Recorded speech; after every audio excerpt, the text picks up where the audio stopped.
കോതമംഗലം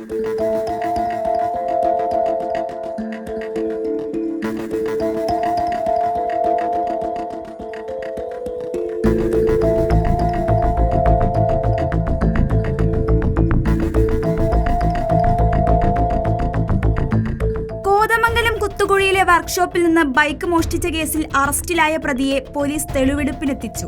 ആലപ്പുഴ എരമല്ലിക്കര സ്വദേശി Sujesh കുമാറിനെയാണ് Kothamangalam police arrest ചെയ്തത്. കഴിഞ്ഞ 25-ന് പുലർച്ചെ വർക്ക്ഷോപ്പിൽ നിന്നും ബൈക്ക് മോഷ്ടിക്കുകയായിരുന്നു സുജേഷ്. മോഷണത്തിന്റെ ദൃശ്യങ്ങൾ തൊട്ടടുത്ത സ്ഥാപനത്തിലെ CCTVയിൽ നിന്ന് ലഭിച്ചിരുന്നു.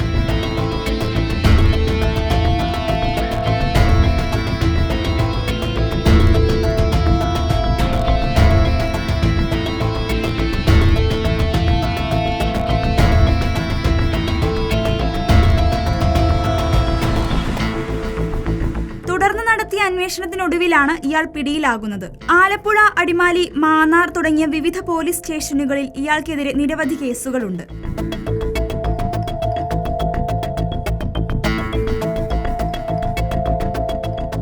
റിപ്പോർട്ടർ, കൊച്ചി.